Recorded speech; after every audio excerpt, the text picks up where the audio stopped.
Welcome to yet another episode of the Of Two Minds podcast. My name is Dan Pine Cryptid, aka Connor, and I am joined by Beyond the Grave. That's me. And we are here talking about Summer Games Fest and the weekend of video game presentations and in-game events that we went to.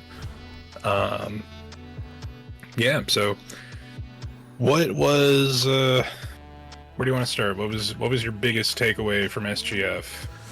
We actually we did go down to good old YouTube Theater and we saw the Dorito Pope in person.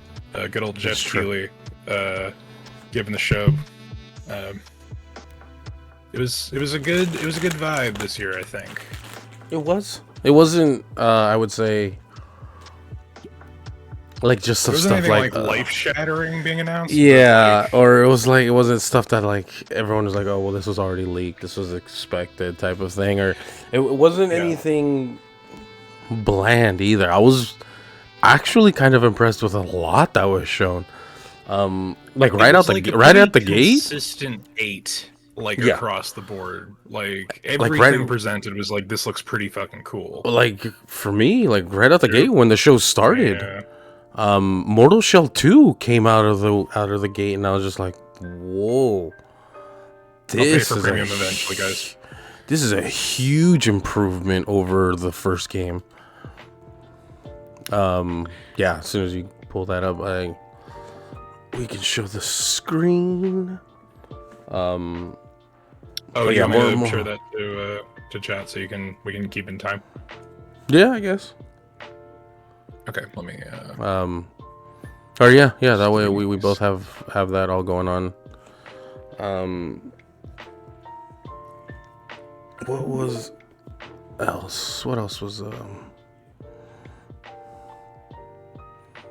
a big takeaway for me? Let me just pop that out there because I don't really need that there. Dun, dun, dun. There we go. Dun, dun, okay, so we didn't have as strong an opening statement from Jeff this year. Last year, we was really kind of a condemnation of the industry because of the record-setting number of layoffs that had happened.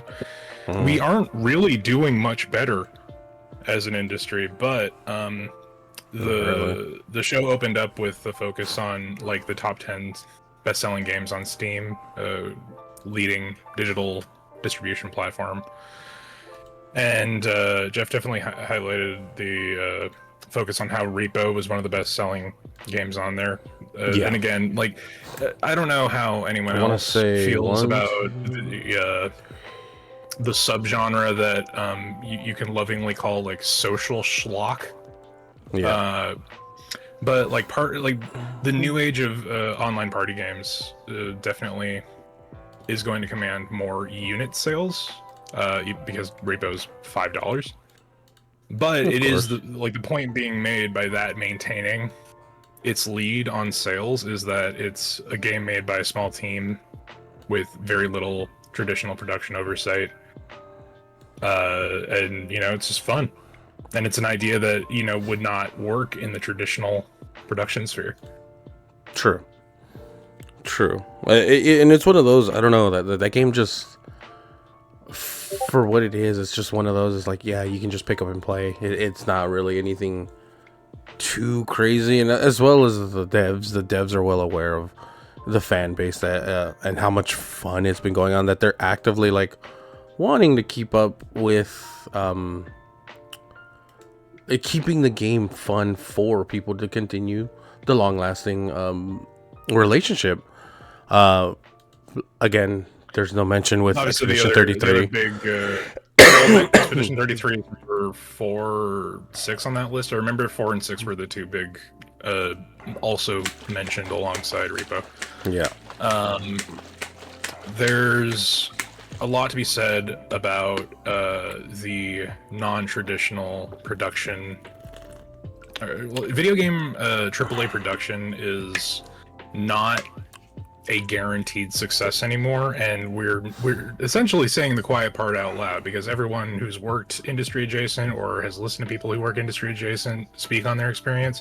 Yeah, it just is a creatively stifling environment, and it's no longer really making is. the kind of perpetual wealth that the treatment is justified in the past. So we really, now more than ever, need to reward new and interesting ideas Oh, that are being absolutely. produced outside of that sphere.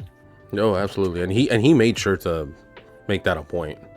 Like he really did say, he's like, It a lot of wasn't these, as strong as last year, though, because last yeah, year we had like a solid like 10-minute diatribe about basically just a condemnation of the industry for allowing this many I think last year was just like the big seasoned employees to like be lost. reveal of it, but this year was more like a, well, you see, like it's not always about these big publishers. Like these small companies can make games just as well.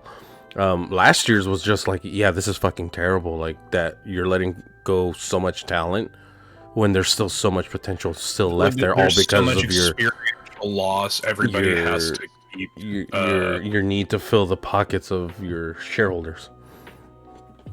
Well, and at the end of the day, the shareholders are losing out because the games that get produced aren't as good because they are forced to be made in a timeline that doesn't make any fucking sense. And if you're laying off half of your team every other project, then there's no experiential buildup. So you're starting from scratch every single time. Yep. But yeah, it had been playing in the background, but we the first actual trailer of the show was the Mortal Shell 2 trailer, Announcement. which sitting there we didn't immediately I thought it might have been a Mortal Shell sequel, but That was it too. Like I recurring- remember watching, I was just like, this feels Mortal Shell-esque, but I didn't want to say anything because I was like, no, it's too soon, I think, for the sequel. there was kind of like a recurring undertone, like underlying theme with like a fair portion of the show where it's just like, here, let me kill that while the ad runs. I swear I'll pay for premium eventually. So there's this recurring theme of like sequels that have taken like a tonal pivot, and Yeah. Mortal Shell 2, like it's not. I don't know if it's just like a shift in the overall enemy character design, but it's definitely shifted to more of a like this is the world of a metal album cover kind of vibe than like traditional ass dark fantasy, like Berserk wannabe shenanigans. Yeah. I was it's hearing it's a more livable kind of it's something I think that has more legs than the original, so I hope who was it? it lives up to that potential. I was watching Matt McMuscles and Liam's review on it. The way he described it, I was like, it's the perfect. For me, it felt very like right to say. He's like, Mortal Shell 1 was the idea, Mortal Shell 2 is the execution of said idea. Like, because Mortal Shell 1 did feel like, I guess at the end I never fully like played it. I tried it out. I only tried the demo, but I guess in like longevity, I'd gotten like a solid hour and a half. That game is not that long. It's pretty short. Yeah. So I guess this one is like, this is what they actually intended to do. Like, and you can see where they like it's being expanded upon from the first one. It's a rare opportunity for a sequel to actually be a point of improvement because, I feel like it's more common in video games for the second iteration to be like, here's where we can build on all of the good ideas from the first game. Yeah. Because more often than not, in other forms of media, your middle ground movie is usually the bridging point for a trilogy. So it's not going to have as much narrative value. It's not going to have as much, weight overall. Yeah. I feel like this year is definitely like, nah, we're really trying some shit because we'll see going forward, but. I feel like Death Stranding 2, also playing right now, is definitely in that sphere as well because it's all the taglines that have been attached to these trailers so far, as they've come out sequentially, feel like Kojima regrets what he did with like maybe the underlying message is regret for the first major tagline for Death Stranding 2 was maybe we shouldn't have connected. And like when Kojima came out on stage, everything he was saying was that this sequel is going to be a reflection of how Death Stranding was viewed after and during the pandemic. That is true. It did come out during that time. It came out just before, and Yeah. it was like everyone was saying, "Oh man, Genius Kojumbo strikes again." He fucking predicted that this was going to happen because it's a game about the necessity of social connection between people in a world where you can't leave your fucking house. Yeah, that's true. And the mailman is literally saving the world. Yes, the old mailman doing what he does best, making his deliveries. But amongst the trailers that were brought in, I think the Death Stranding 2 one is interesting. Kojima just gets to do whatever he wants. Yeah. So to have like, I mean, watching this really trailer, I was so heavy confused. narrative trailer, yeah. Like, I have no idea because again, I didn't play through the first one.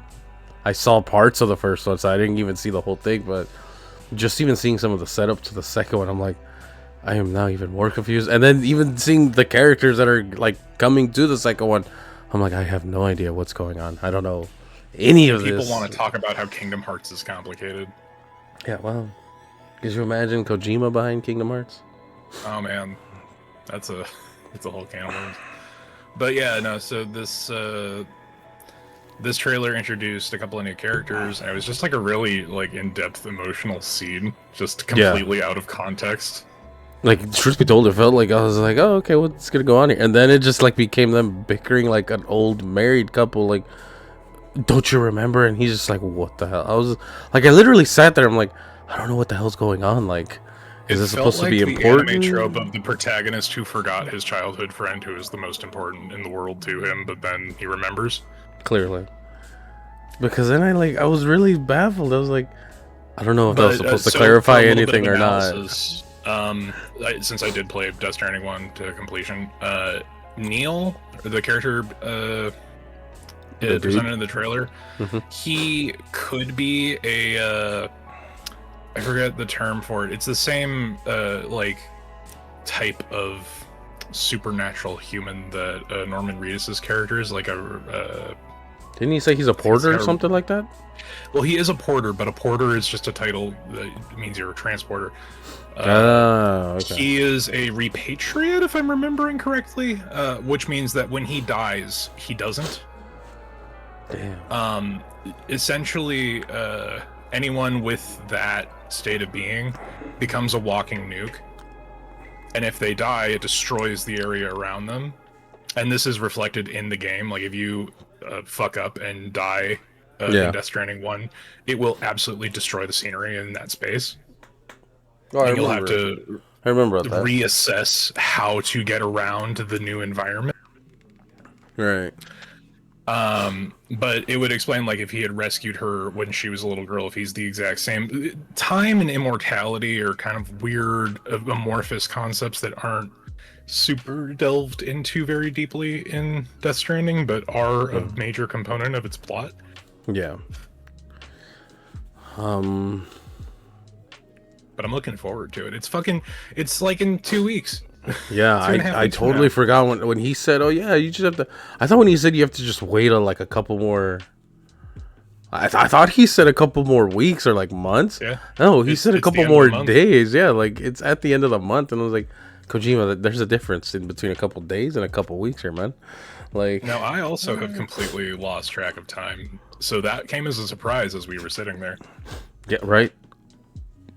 I'm like, oh shit, that is out this month. After that announcement, the next one was, I mean, for me personally, obviously, the Sonic Crossworlds one. I loved. I got even more excited for that game seeing that trailer live. It's after this one. It's after the one that's playing right now. This is the Tom Hardy one that they were. Well, Tom Hardy narrates. Yeah, he's narrating it. We don't really have to stay through that one. This is just. It just looks like another like. We can just scroll. I guess you could say power simulator. Or power simulator, a fucking army simulator game. Hatsune Miku in your Sonic fucking racing game.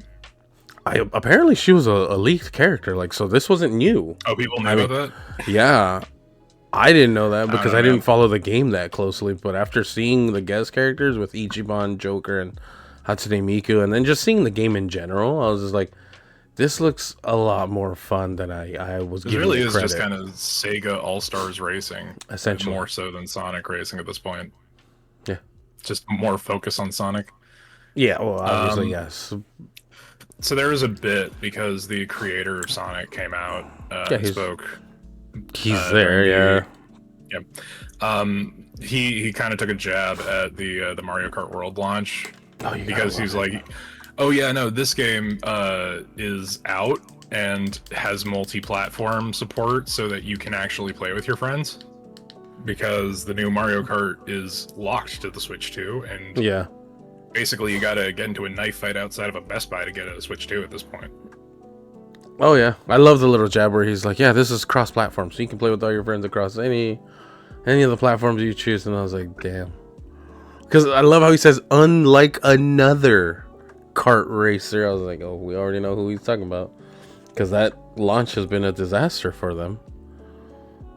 I mean, it's not really a disaster. It's just it's the console launched too fucking soon, and they didn't have Enough. like once again Nintendo has underestimated the amount of stock they need to have produced for a goddamn console launch.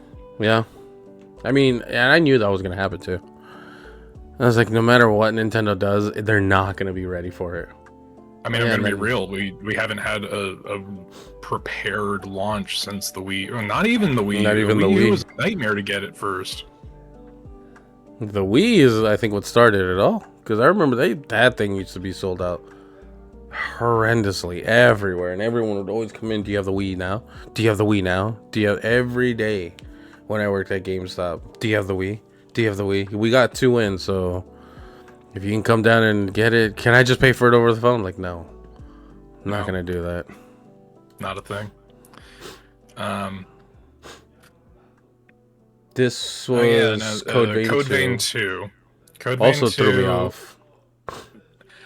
When I watched this, I'm like, this feels like I really several thought things, but I the really thought it character, was honestly, Castlevania. the creature design made me think it was Code Vein again. Because I don't know how much of that game you actually played. I I never played remember it. playing the launch demo at Anime Expo, however many years ago. I remember because my space in line was subverted by the cosplay team that they had because they wanted to do a shoot of them playing the demo, and that added an extra half hour to my wait time. And they're like, okay, well, we're just gonna give you one of the branded thermoses that they had. If you beat the demo, you got the thing. And they're like, you were patient, take this and play the game. Yeah, I never played But Code yeah, Vein. I just saw those designs, definitely and I really thought, I was it's like, this different. is Castlevania. I was like, this looks like Castlevania, but Well, just I mean, you look anime. at some Code Vein character designs, that is kind of like the Castlevania at home is the vibe they're trying to evoke. But it is definitely a different tone than the first game. Yeah, it looks completely of a different tone from the first game. Yeah. I mean, if I had to compare, I like the designs better in this game than I do in the first game. I mean, yeah, it's definitely more striking I remember kind right of here. I remember when general art this style. was playing. I leaned over to you. I was like, "It's Anime Devil May Cry. They have Anime Devil May Cry now." And then, like, you looked at me like, "Dumbass! Like, don't you know what this is?" I was like, "No." I was thinking, What do you mean?" And then this popped up right here. It's like Code Vein 2. I was like, Well, I feel like they've definitely taken "Oh, inspiration from like God Eater yeah." and uh, Astral Chain is the other vibe I was kind of getting from some of the Oh, creature design. that's another one. That's another Um, good one. I don't know if I could recommend Astral Chain to anyone, but if you really like character action games and you really like character action games, then you could probably play Astral Chain without a problem. It's a good. It's good. It's just like it's innately difficult to play because the primary gameplay scheme where Yep. you're only like half controlling your police stand Just tons Oh of man, what useful closed captions? Question mark? Question yeah, mark? they give the double question mark. I was like, oh, so you don't even know what it is, huh? Well, if I'm remembering right, this is in like Dark Simlish or whatever the fuck. Yeah, this game looked interesting too. I Yeah, was definitely yeah. interested in trying this one, End of Abyss or whatever.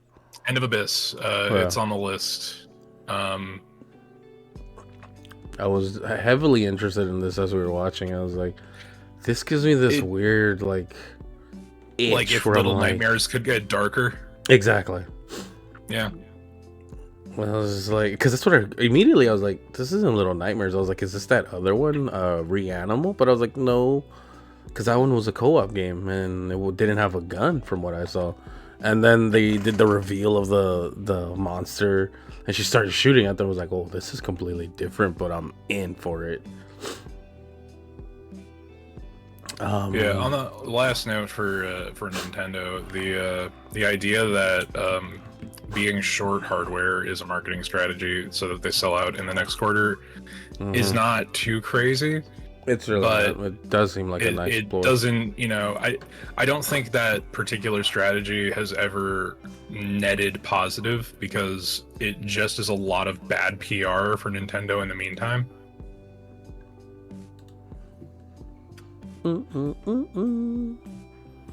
Oh yeah, there's the rubber hose animation style game, which I feel like, I don't know, there have been a couple of things I've seen that are kind of this vibe, but this is definitely the most like direct.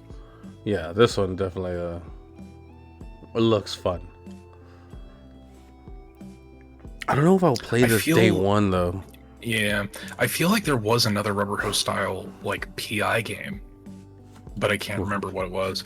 Was there? There's been a couple of things that are like vaguely within this sphere, like kind of leaning more boomer shooter than anything else. Like Fallen Aces is the other vibe that I kind of get. Boomer shooter.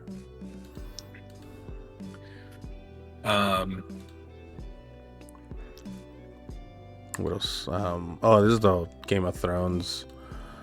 So I can bitch about Game of Thrones because I actually read the books and I watched the show as it was, going on. The fact that this RTS game wants to let you do whatever fan fiction shenanigans you want by changing the timeline can only benefit, because if you're going to take the likenesses of the show and then do something that is maybe better, sure, go for it. Can't be worse than what D&D did to the fucking thing, and I don't mean Dungeons and Dragons, I mean the directors, who went into hiding after the fucking finale aired.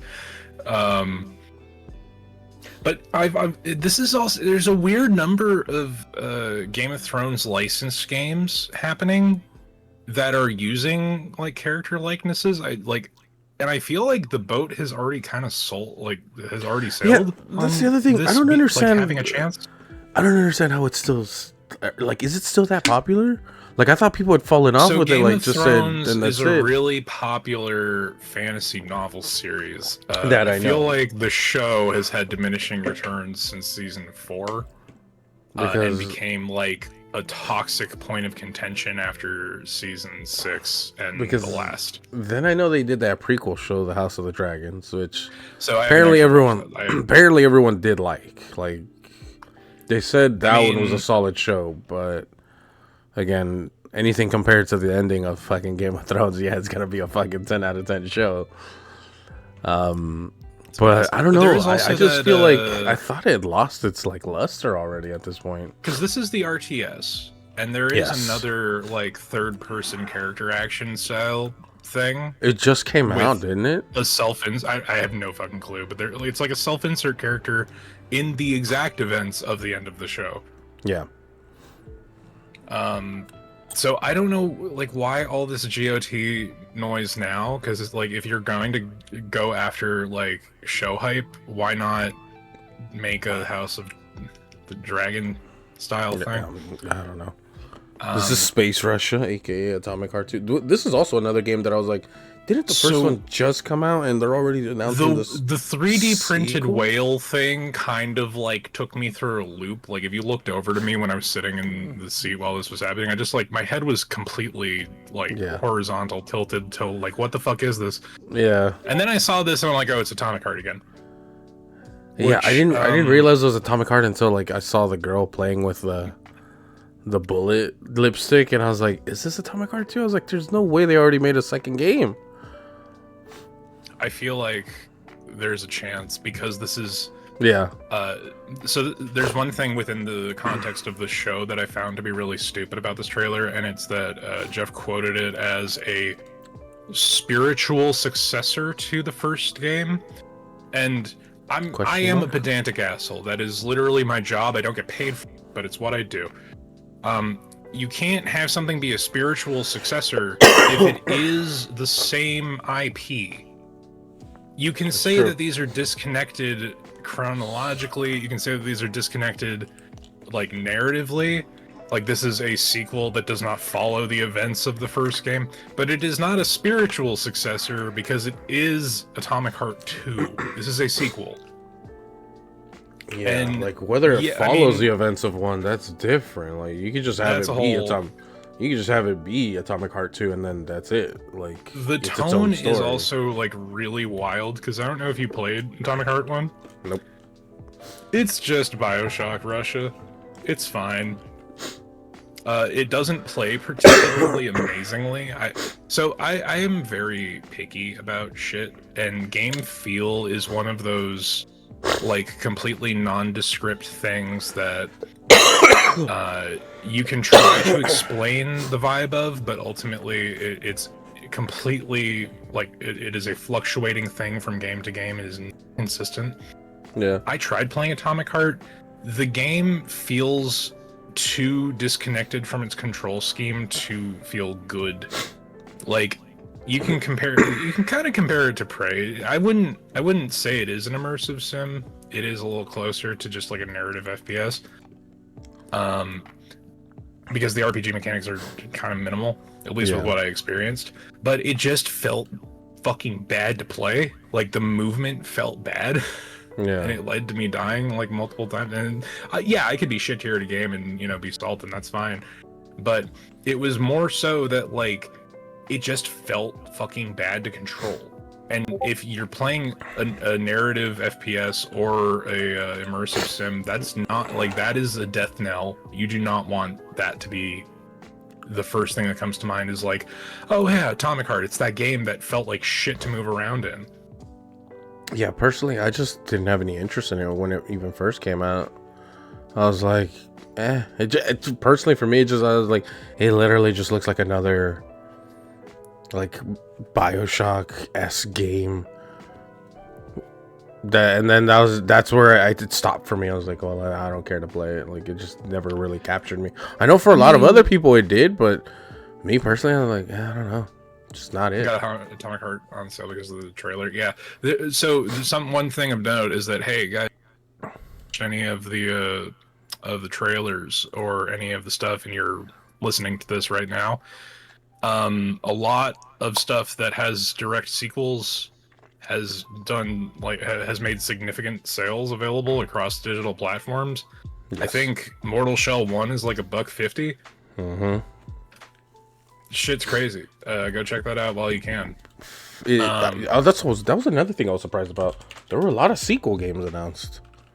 Yeah, and they were all sequels that like just felt like a tonal shift. Like we're doing a tonal pivot so that we can apply like Code Vein concepts to a different Code Vein's another one. Code Vein's $8.99 if you guys want to snag that by any chance. Yeah. Talking about it's 85% off. Like, just crazy. It was one of those, like, I really sat there and was like, there are a lot of sequels being announced, and I don't know if it's because they just knew these games were going to be successful, or they Cube felt is an interesting thing. That game simultaneously or preemptively releasing. I'll tell you that one. That one looked interesting. Iteration of a shooter alongside a narrative shooter. I cannot remember the last time anything like that's been. That game did catch my interest because I was like, that's pretty cool. Where literally the environments are shifting I don't know how often, but according to what they say, yes, the cube is constantly shifting, so environments are always going to be changing, which means you're always going to be fighting in different areas. And I was like, that is a sick concept for a game. If you're going to try to make it an MMO. I feel like it's them feeling so extremely confident in how the gameplay feels this time around that they are able to make a secondary game that is entirely focused on the gameplay. Yes. So maybe that's just like, hey, we're gonna ball out because, you know, the sequel's this good. But yeah, no, Atomic Heart 1, tonally, not at all what we saw in that trailer. That trailer was like goofy-ass Marvel bit writing. Still very Russian, but still, like, the tone is kind of on its head. This isn't a new this wasn't like a premiere trailer, but the Onimusha, like the new Onimusha game is something I've been looking forward to for a while. The new Onimusha is something, yeah. Not to pass up on Marvel, that game does look fun. I just didn't care for the characters they had announced. Because I'm over Rocket, and I've never really been one for She-Hulk. I mean, she's great, you know, but I think I've gotten too much of them that I'm just like, I feel like as long if they can hit the previous like bar of prior Marvel beat 'em ups, then, you know, yeah, it's not really gonna matter who you're playing as long as the game's as good as it once was. But this game, I am absolutely looking forward to. As a huge Onimusha fan, I loved the first three. The fourth one was a weird take on the game because it came out like a couple years after the third one, so it was like a completely disconnect from the. It was still fun though. I still enjoyed it personally. So I'm excited to see how this one's gonna be. Like, is this one gonna play like the old one? Is this gonna play more like a Souls-like? You know, like, well, what's the gist of this one here? But I am hands down. For the longest time, Onimusha was kind of like a point of comparison for other games that were doing the semi-stilted, Resident Evil-esque kind of vibes, but more DMC-ish in DMC 1 in its combat. Yeah, well, the first one for sure was Resident Evil, but samurai and swords. Yeah. The second one changed it up quite a bit. And then, of course, the third one is with Jean Reno. It's been long enough that I think I have to go back and replay Onimusha 1 and 2 at least. If someone claims Atomic Heart 2 to be DLC instead of a sequel, I could see that. Depending on how that game plays out, I mean, people would be like, this is just a big DLC instead of a sequel. This game, though, here... Fucking the Muppet boxing thing. Like, this thing was beyond absolutely. Test, we were both sitting there fucking slack-jawed at what this was on screen. Because at first we were like, is this all like just a cinematic trailer? Like, what are we looking? Then we realized, no, that's all in-game. Like, that's like in-game. And it's really crazy that they're able to render, like, effective, like, Muppet texture. Yeah, like the way that they have, because this is in-engine. This is like, apparently things can shift and change based on your decisions. Like, it's almost not roguelike. I did see that some people were trying to say like, oh, just there's this much variety, but like, this is not all pre-rendered fucking cutscene. This is not like FMV. This is rendered in engine. And it kind of hits that uncanny valley thing of like, this is almost too good that it kind of puts you off a little bit, because you're like, that's a Muppet. Yeah, you're like, that's a straight up. And then Muppet, there's the movement that is like, that is not a Muppet. But this is where I started getting even way more excited and impressed. I was like, it's Punch Out. It's Goofy Muppet Punch Out. I was all about it. I was so in for this. Like, I think of all the games that were shown there, that one was the one that I think impressed the people the most. Or maybe not impressed, but it was the one that like stuck with people. Yeah. For the weekend. Like, no one was looking for Muppet Punch Out ahead of time. That being announced was... It's definitely the one that left the most lasting impression. This game also looks pretty interesting, but to play this game, I feel like you would need a big enough group. I mean, you would have to have the full Killer sufficient in. group. Yeah, because they did say it was 24 players.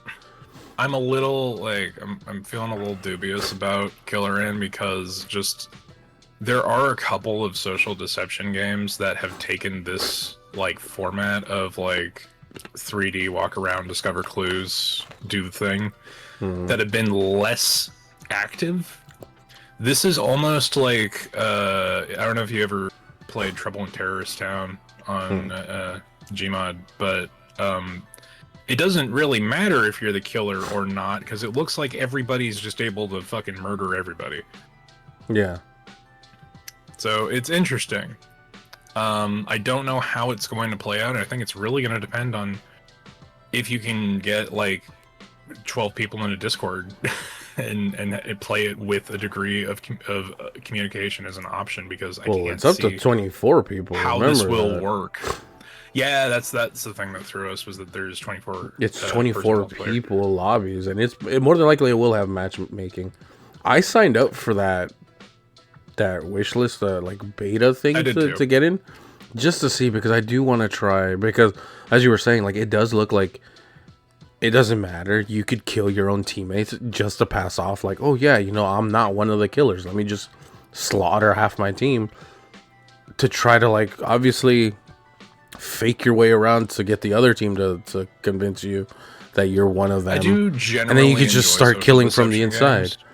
But I think what I like is just the exploration aspect, where it's like, oh, you can find stuff within to help you, and then you as another player could just sabotage that person from using said items. Yeah, my other mod, NG, hasn't been here in a bit, but they got a test that Blood on the Clock Tower was our go-to game during early mid-pandemic for kind of like a weekly basis. So I'm interested to see how the deception features are going to work when it seems that there are not a lot of limits on what you can do or what your objective is. Because like trying to play Among Us where regular crewmates can also kill people, it doesn't equate in my head, Yeah.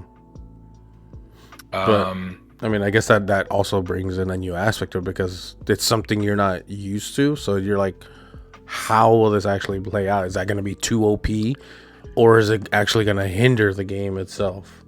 Well, the issue that I have with social deception games is that after enough time, they are like people in the FGC talk about how fighting games can get solved after a lack of updates because it's just like, no, this is within the meta of matchups. This character doing this move at this time in this, like with this degree of reaction within this number of frames is the solution to the fight. Social deception games are much less like they're significantly less complicated, so they can be solved. And if you have someone who is pedantic enough, they can tell you, which is why I stopped playing Among Us, that your bluff cannot be true because of other factors that do not allow for the thing that you are lying about to have happened. And that's the point where it does, like, if there is such a discrepancy in game knowledge that it becomes a factor, that's going to be the death knell of that game.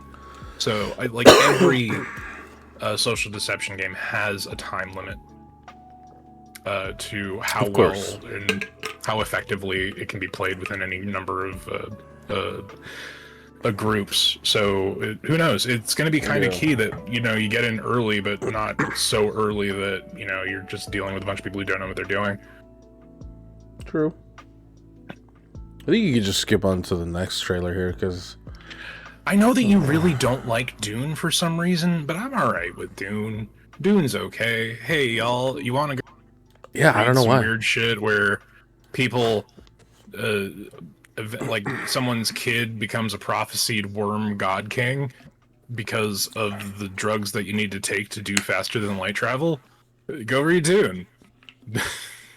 But isn't it in this game like you're not? Are you the chosen one, or are you just some other schmuck? Right? You're just some schmuck. It's Conan Exiles with a Dune skin. Hey man, that's welcome. I will take that. I will go to Exiles. Arrakis I forgot as about just that some game. guy because it guarantees that you die and it doesn't matter. I forgot about that game too. It'd been a while since I've heard about Conan Exiles. I saw someone streaming it recently, but it was also on a private Discord group server, so it was like not too much shenanigans because that game got real toxic real quick. But yeah, I feel like Dune's pretty alright. Maybe if you're not a fan of Timothée Chalamet, the David Lynch original movie version of Dune's pretty good. It's not the best iteration of Dune from any perspective, but it's cool enough because of the context of the time frame it was made in. Yeah, I was gonna say, I was like, and was it a commercial flop? Yeah, totally. But fucking, you take a look at the practical effects in that movie and tell me it's not worth watching. It's true. I mean, it's a fraction of what the new Dunes cost. So, I mean, if you adjust for inflation and shit, it's hard to compare, man. Fucking the '80s to. Anyway, I know that you dislike Dune. When is the next trailer? I think it was for Chrono Odyssey. Yeah, Chrono Odyssey is definitely another one that stood out to me that I want to try. But actually, I didn't realize that it was an MMO until we talked about it last night. Looks fucking sick, but we were looking at the Steam page wishlist page for it, and it is by its own description an MMO. I don't know what the deal is there, because this is very much a vibes trailer. Yeah, I thought this was gonna be like another like action adventure, like Souls-like-esque game. This doesn't read as MMO to me, but now that I'm looking at the combat, it does also kind of give the vibes of Black Desert, which I don't know if you've ever actually played. I've never played it, but I have seen a lot of the gameplay. People make characters in the character creator because it's super detailed. Yeah, like I've seen people like take hours trying to create their characters. Yeah, and I'm like, that's a lot. I don't know. But yeah, watching all of this, I was like, this doesn't look like an MMORPG to me.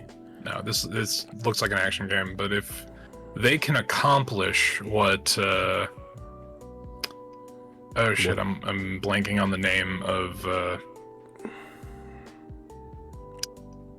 there's a third person Western style RPG that was like trying to compete with WoW. And I can't remember what it was, but yeah, no, it's gonna be multi-plat, so being available on PC and on console is really tempering my expectations as to how well it's gonna work as an MMO. Yeah, like I know that 14 has its console iteration, but fucking yeah, I don't know, man. It works fine with the PC. I mean, it's cross-platform and cross-play. Well, it works better with the PC. Is the problem? Like, how badly is the console version of that game gonna hold it back?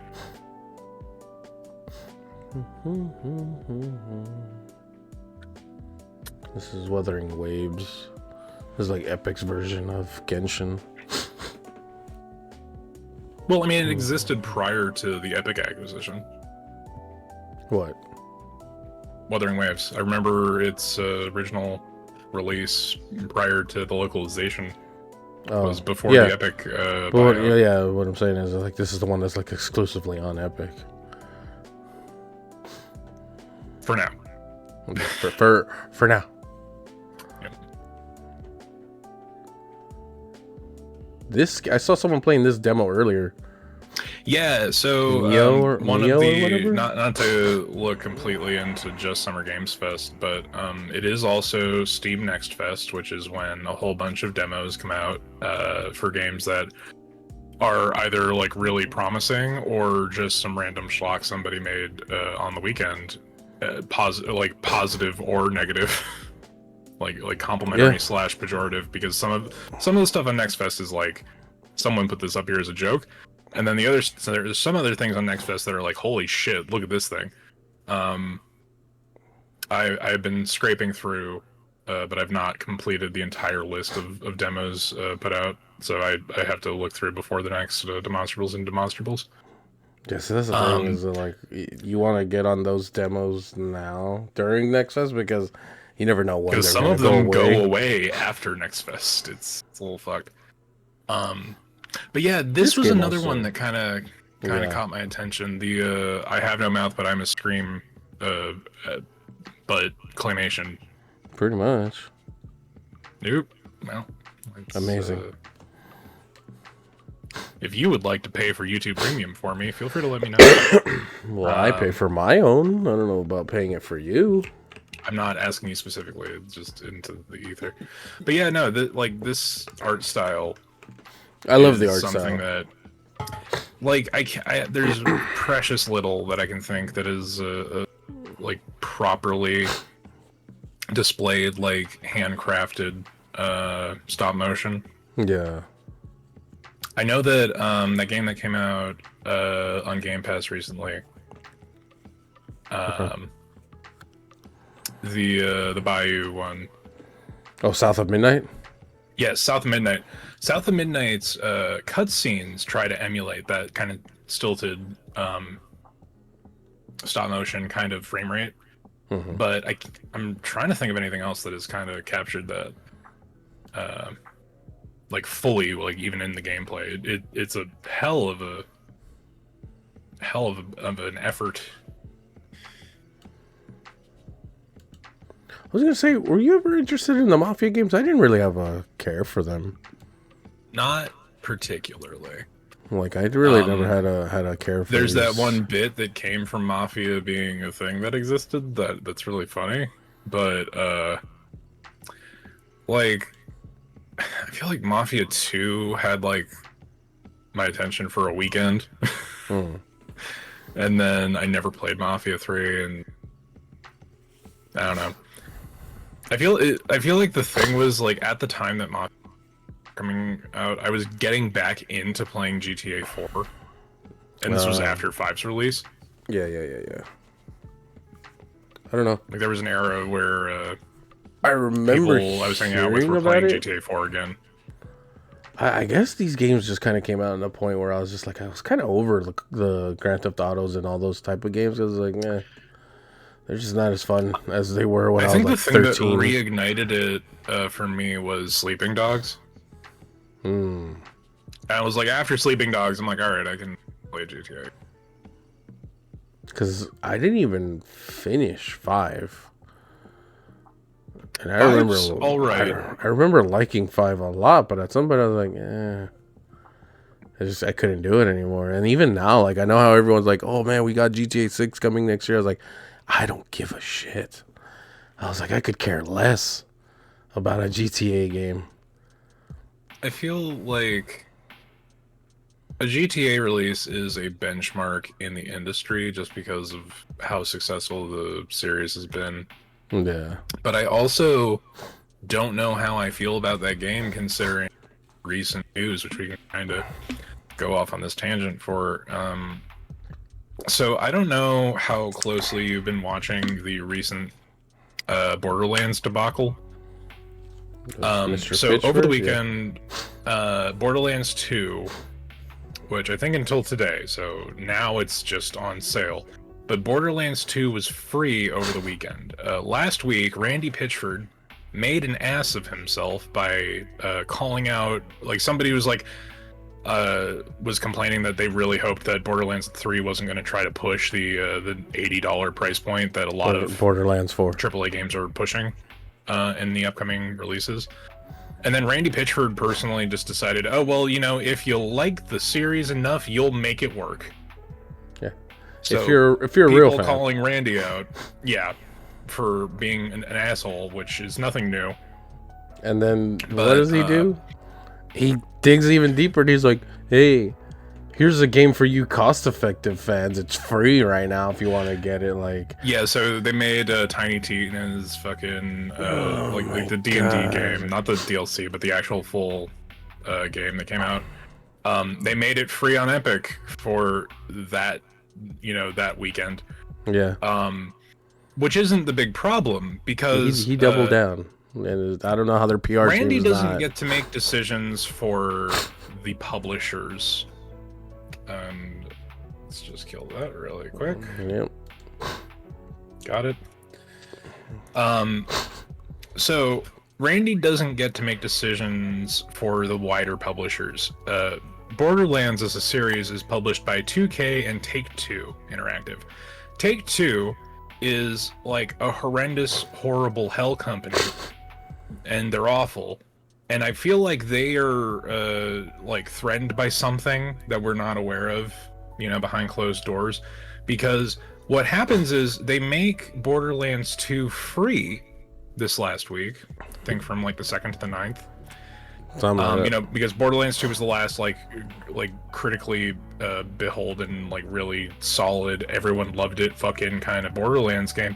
But they also update their end user license agreement and additional software that is downloaded alongside Borderlands 2.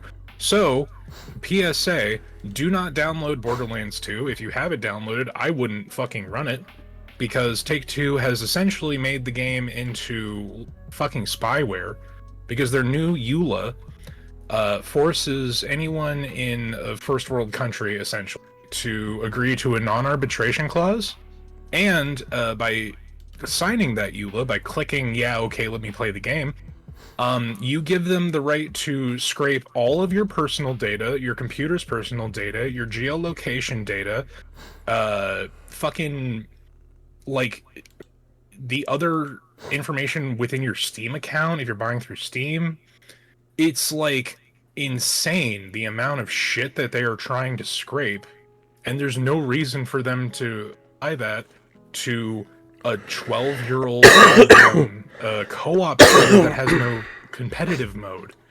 Also, if they detect that you have any kind of mods, your account is blacklisted and banned. Just casually, over the weekend. You know, for the PC version of a game that's 10 years fucking old. So, if nothing else, people have made mods to help the game run better on new hardware. Yeah, if Epic, or not Epic, but if Take-Two and 2K decide to, through your scraped personal data that you agreed to give them by playing that game, if they detect that you are tampering with their software, your whole ass account is at risk. I know that went over time, and the Lies of P DLC looks really good, but yeah, don't play anything that is published by Take-Two Interactive just ever again, I guess. I don't know, man. Vote with your dollar. Did come out to clarify that they're okay with mods that said they won't scrape data, which maybe so Eric, not to address it like directly, I don't give a fuck what they said. I saw what's in their EULA. We won't scrape personal data, but you've given us the right to. I can go off on a tirade about this, but there are things that we can be positive about, like what's currently on screen. This Fractured game, Blooms. Fractured Bloom is awesome. Just the vibe of it. I don't know if it hit me harder just because I recently played through the We Harvest Shadows demo, and that's like a really emotionally resonant game that kind of is the same vibe of like, do the farming simulator, but also spooky shit is happening, and maybe you're maybe the ghost. It's fine. How did he describe it? It was Doki Doki Literature Club cross like Silent Hills or something? Yeah, so that's another thing. Just quoting,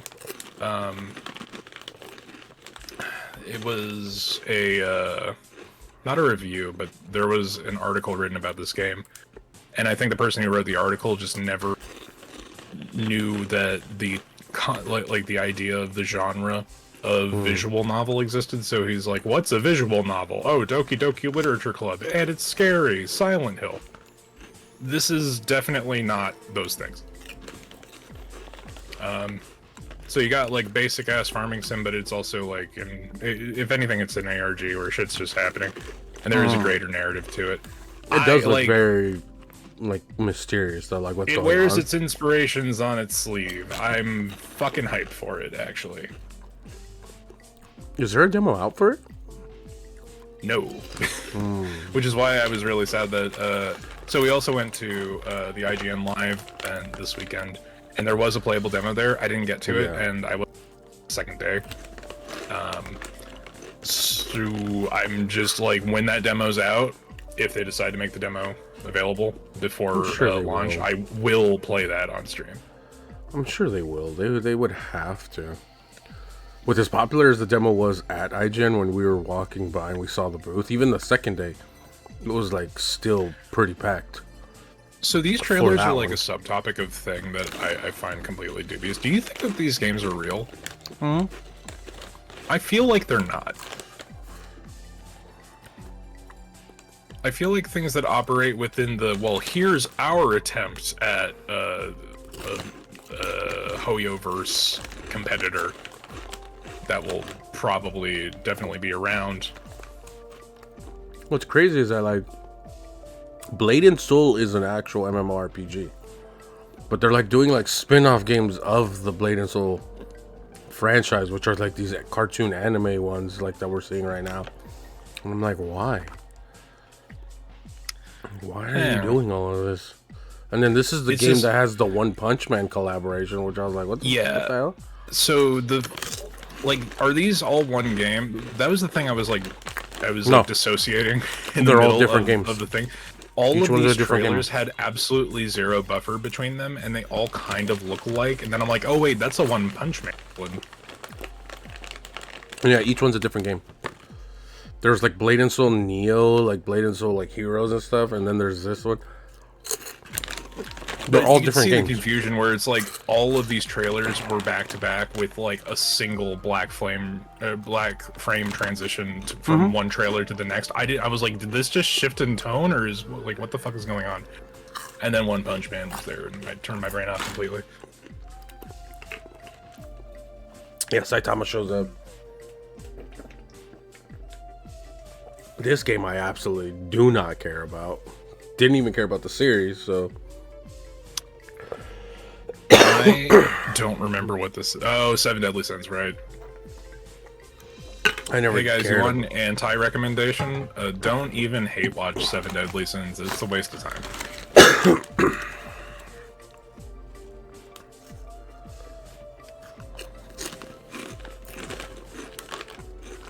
I don't know, man. I don't know how to feel about this continuing to be fiscally viable because it continues to be successful for some reason.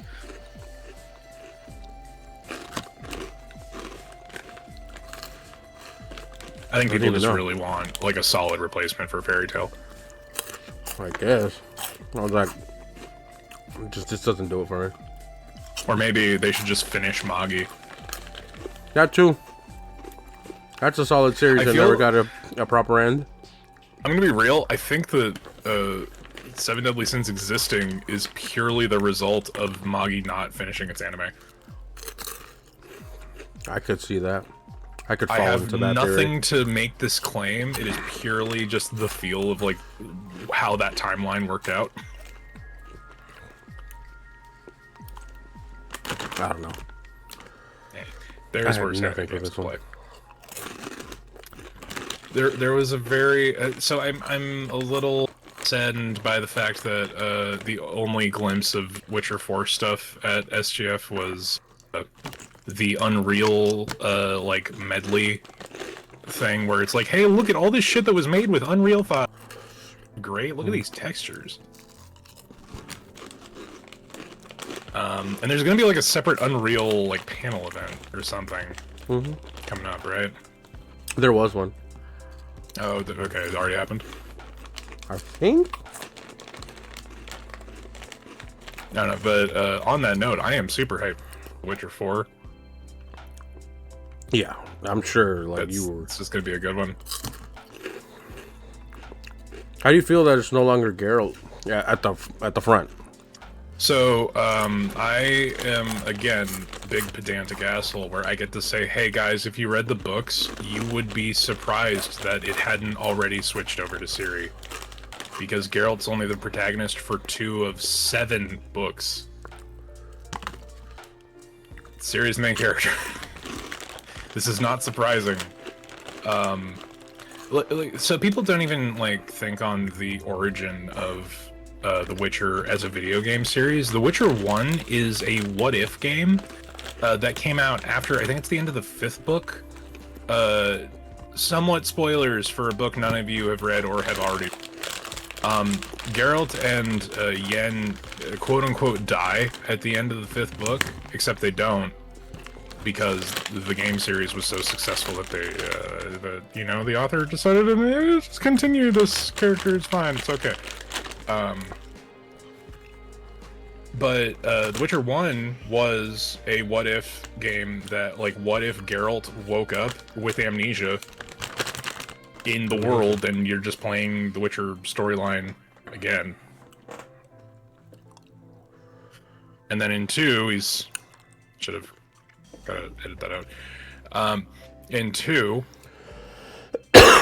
he's starting to run into more people, and then 3 reintroduced Yen.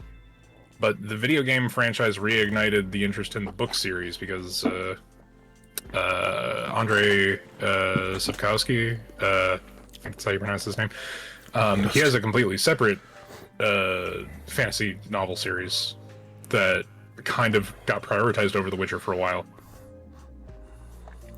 All this to say, we are long overdue for Ciri to be the main character.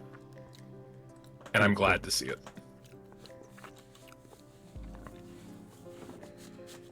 I just think it's funny. Because when you said Andre, I was like, Andre 3000 of Outcast? Nice. No. Oh, this is the new Yacht Club game. Yeah, so this isn't really a new... like, this isn't a world premiere. Mina has been announced, like, forever ago, but this is, like, the most gameplay you've seen at any one time. I'm glad that Yacht Club's making a game that isn't Shovel Knight. Good for them. Same. I like the Game Boy color aesthetic that they went for with this one. Definitely gives me Link's Awakening vibes. Definitely. And I appreciate that they aren't just sticking to the NES era. That Mina definitely is more like Game Boy style of game, but also giving way more detail than any of those games could have possibly. Which is the Yacht Club vibe. It's like, well, there was like a nostalgia demo vision. I definitely missed that part where it said demo out. It's out for Next Fest. It's out. You can download it to play. So this bit on the stream is a lot quicker than it was in person. Because I don't know if it was just because of where we were seated. We saw intro AP guy like for the full run up. Yeah, like he was like already waiting in place and he waiting for the cue, or was just like, what the hell's going on there? And he was on stage for like for a bit longer than what they cut to. I appreciated this bit. It was fun.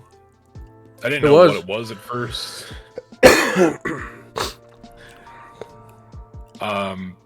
This is the Deadpool VR game. The most notable thing about this trailer is that the intro bit that they did was acknowledging the fact that Silksong doesn't have a new trailer out anywhere. Of course. And it never will. They've got till the end of the year. Technically, yeah. Before it becomes a problem. They did promise 2025, so... they didn't promise. Xbox promised. Which is them promising. Promising on the potential for lawsuits. So the one other bit with the Deadpool VR game, I don't have a MetaQuest. I don't know anyone who does. I'm sure this is like one of the first games aside from like Blade and Soul or whatever the fuck the Sword and Sorcery style game is. That'll be worth your time if you have a MetaQuest. What's interesting is that they got Neil Patrick Harris to voice Deadpool. Yeah. Which, I don't know if that's more or less expensive than getting Ryan Reynolds to do it.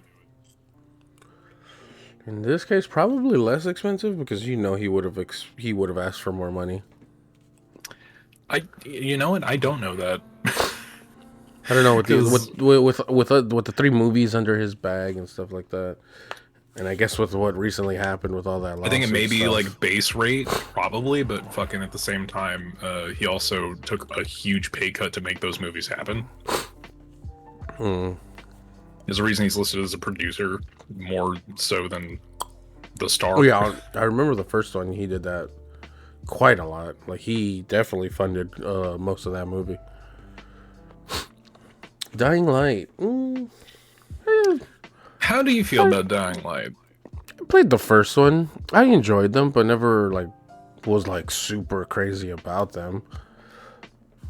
I thought they were fun games, but I guess this was at a point in time too where I was like, "Ugh, another zombie outbreak type post-apocalyptic world thing." There was a very particular era where everything was like zombie this, zombie that, outbreak it was this. the post World War Z movie. I think that like really was the tipping point for zombie saturation. Did I like what I played on the first one? Yeah, because I like the whole parkouring aspect where it's like you could jump up and ride around or run around and I know from that building to building. they expanded on the parkour aspect of it in 2, but I think I played like maybe 20 minutes of the first game before I had something happen where I fell through geometry and I didn't want to reload a save, so I just never played it again. Yeah. I mean, for people who are down with it, cool. Yeah, like if you're a fan of the series, obviously, and you're familiar with the first, because this is supposed to follow the protagonist of the first game. From what I've been getting, this is the protagonist from the first game, not like a brand new protagonist or from the second. It's like from the first game, like the events that happened to him after. So I was like, okay, that's cool. So it's like an indirect, or it's like a direct sequel, but not a direct sequel in order.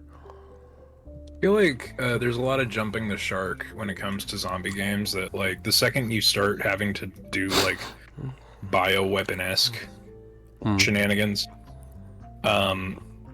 like so few games aside from Resident Evil can really make that work. Yeah. I feel like Dead Rising understands its limits and kind of sticks to like, oh no, it's just zombies. It's just them all zombies all the time forever. And then there'll be like 1 or 2 big things, and usually people are the boss fights in those games. But the zombie craze never like I got really burnt out on zombie media. Yeah. I think around the season 2 era of The Walking Dead. That's fair.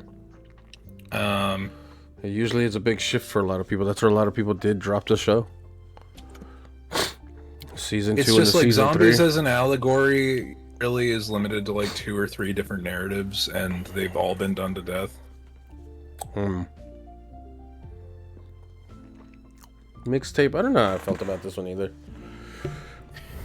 I feel like both of it, like you actually said it out loud, but like both of us are just like, oh man, licensed music, the game. Yeah.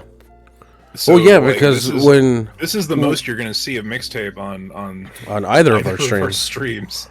Because at the very end, when they're like, "Oh, music by this artist and this artist," I was like, "You can never fucking stream that game without being claimed with every DMCA strike possible." See, unless there's a baller move would be if they pulled a fucking what's the White Owl Studio game that everyone was really down for, the rhythm beat 'em up. Rhythm beat 'em up. Or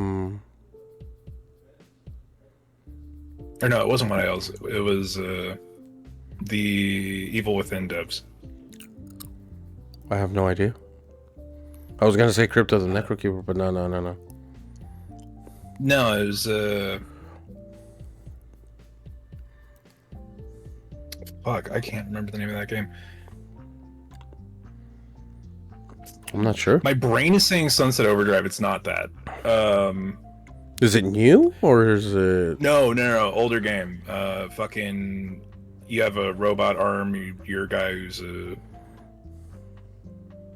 like you roll around with a guitar even though you don't know how to play it, and you want to be a rock star in hyper-capitalism future. Hi-Fi Rush? Yes, Hi-Fi Rush.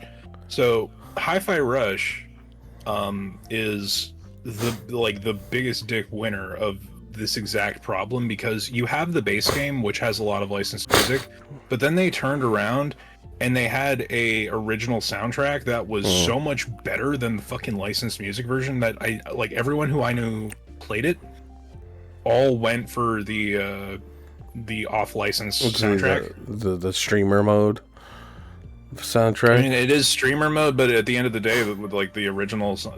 Yeah, it's just original OST. Yeah, I hope they have something like that for mixtape, but it feels like the songs. I feel like that thing is defined by it's called fucking mixtape. It's going to be defined by the songs that they pick to license for the thing. Yeah, it's like you're gonna have to play with like no music volume, or the volume at the bare minimum, just so you could hear it, but maybe not anyone else. Like it's gonna cause problems for sure. Well, it's not a streamable game, which kind of limits how much attention we'll pay to it. But at the same time, it could be good. Yeah.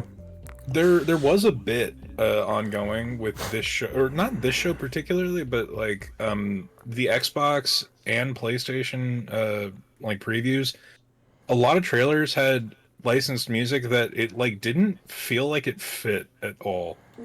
Oh, like, the Xbox showcase. Just, like, we need to use our budget. The Xbox showcase was just a huge disaster if you were trying to live stream that. And oh hey, if you're eagle-eyed, you'll see us in this shot. Yeah, you can see me and Encrypted in that shot when they pan over. It's a Outer Worlds 2 is officially going to be the first $80 Xbox game. There you go. Yeah, fuck that. I mean, I'm not gonna pay for it. Didn't even pay the first one, so. Is it not gonna be day one with Game Pass? Because I didn't pay for the first one either. Yeah, I mean, I'm just saying, like, if you're gonna buy it.